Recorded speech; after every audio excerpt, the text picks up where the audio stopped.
Tignan nyo naman tong kanyang wave of love. Ang laki-laki oh.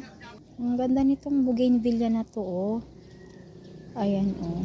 Ano ba to? Dahon pa rin to. Akala mo bulaklak. Oh. Ang ganda niya pag talaga totally pink na siya talaga.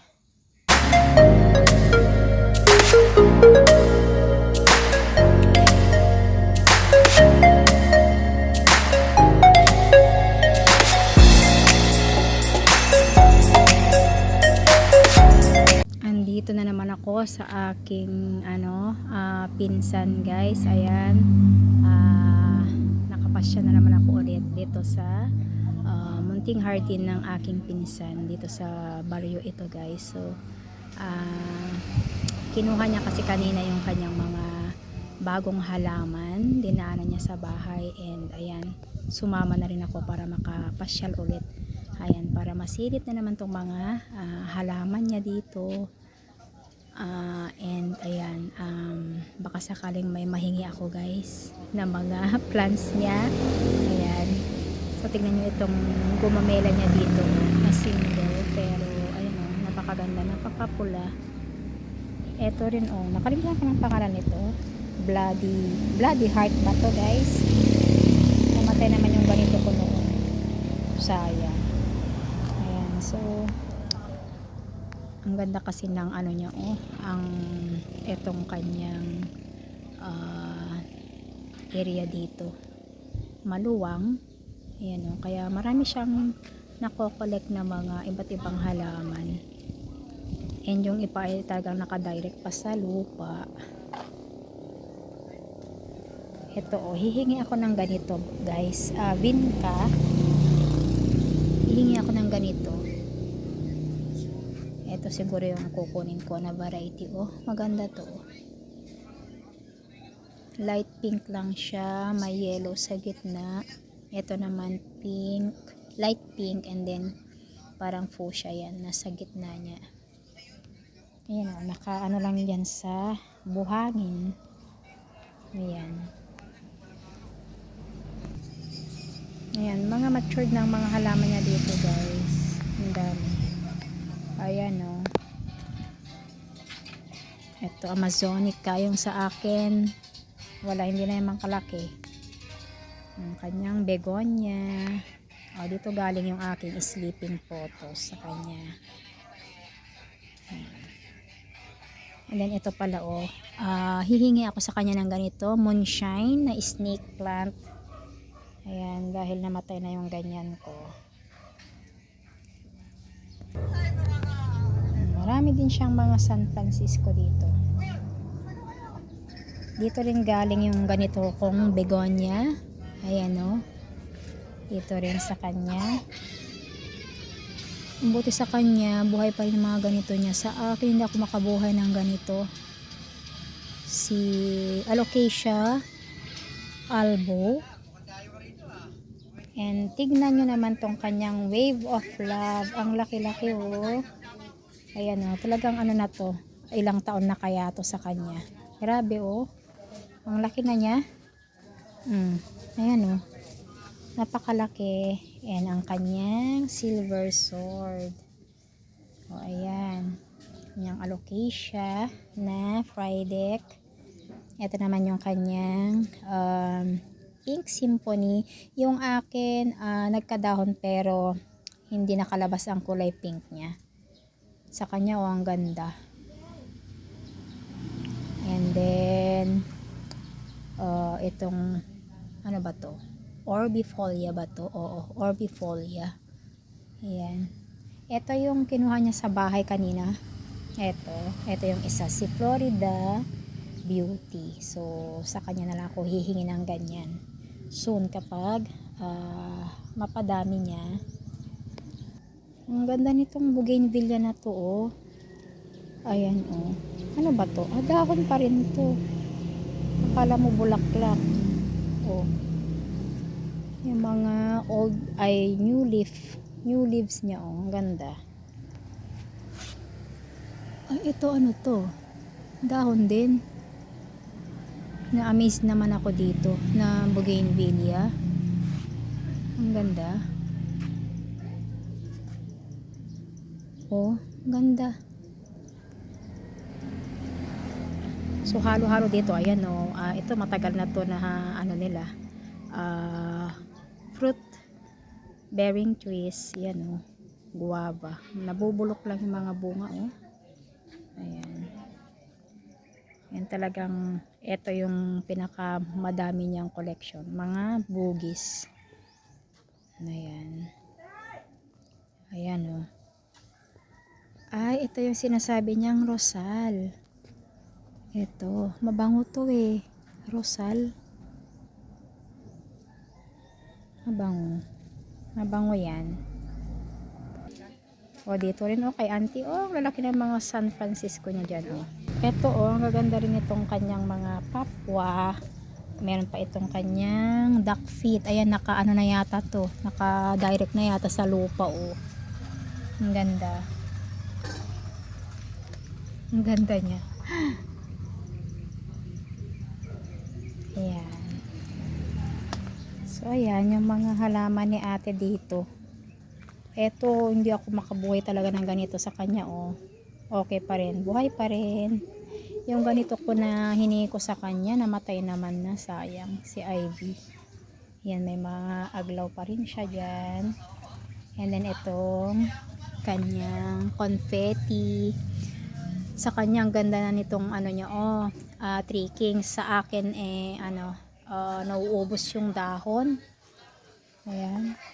Yung mga nung mga first vlog ko sa kanya, mga begonias niya yung nakalagay dito, pero ngayon iba na kasi namatay na yung mga ano niya guys, mga rare begonias niya. Ang dami noon, ang dami yung mga ano niya noon, sayang.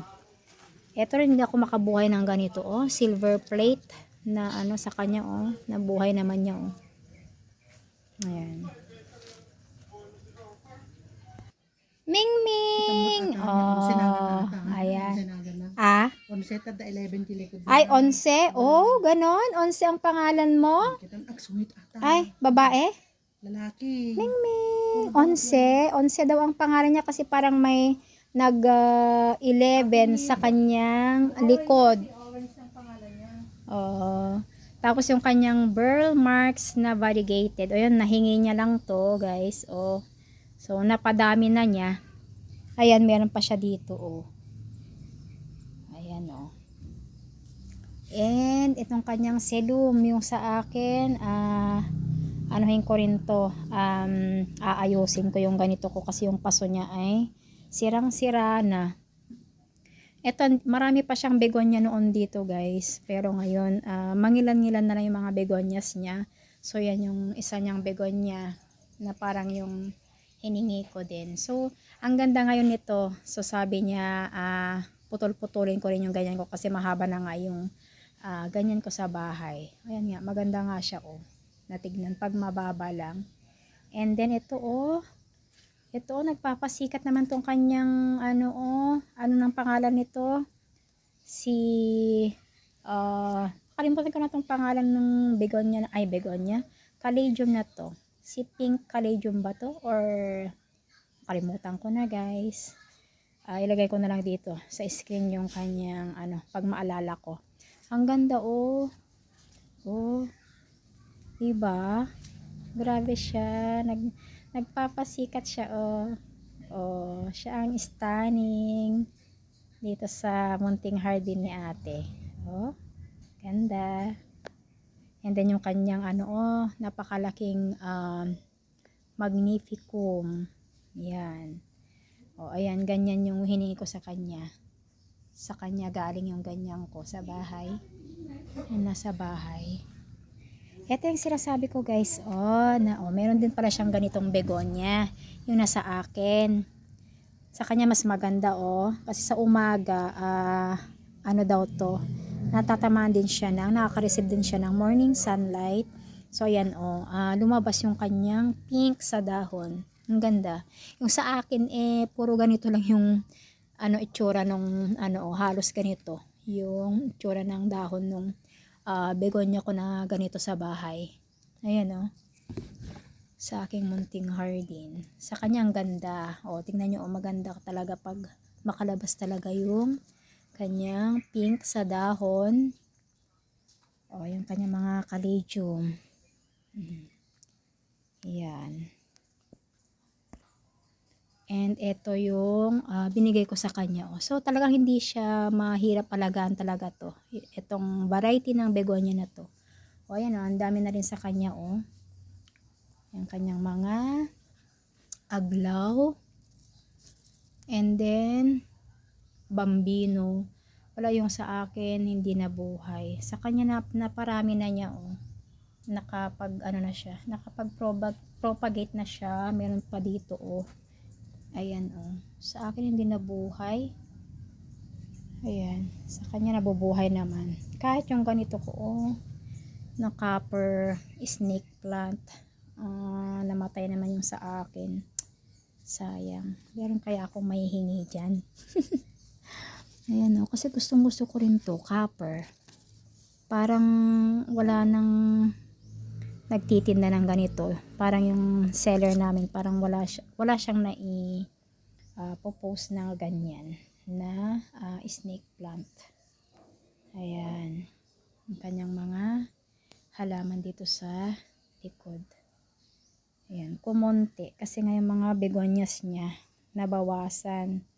Wala lang yung mga rare begonias niya. Pero marami pa rin siyang tanim. Marami pa rin siyang collections. Ayan. O, ito, oh, meron pa siyang silver plate ulit dito. Oh, nakalateya. Gustong gusto ko tong variety na to, pero hindi ko mabuhay. Ayan. Kasi dito sa kanya, maano eh. Ayan, oh, may mga puno talaga. Pero mga begonias niya ay talagang nagsipag ano din. Namatay din. Parang ngayong taon lang nawala yung mga ano niya, mga begonias niya. Ito maganda rin to, oh. Silver amplissumum. Yan, ganyan. Ayan. So, ayan yung mga collections niya, guys. So, sa next vlog ko na lang na ipapakita yung mga plants na mahihingi ko sa kanya. Pero naipakita ko na sa inyo kanina yung isa sa harapan kanina, yung sa start ng aking video. Ayan. So, ito, oh, talagang napakaganda niya, oh. Grabe. Hindi ko maalala yung kanyang name. Itong caladium na to. Ang ganda niya pag talaga totally pink na siya talaga. Pink Beauty ba yun? Yung kanyang kanyang pangalan. Nakalimutan ko na talaga. Ayan, oh. Stunning siya. Paka-stunning. Ito din, oh. Hindi na magpapatalo. Ayan. So, ayan lang, guys. Thank you for watching. Ingat tayong lahat. And see you next time, guys. Bye!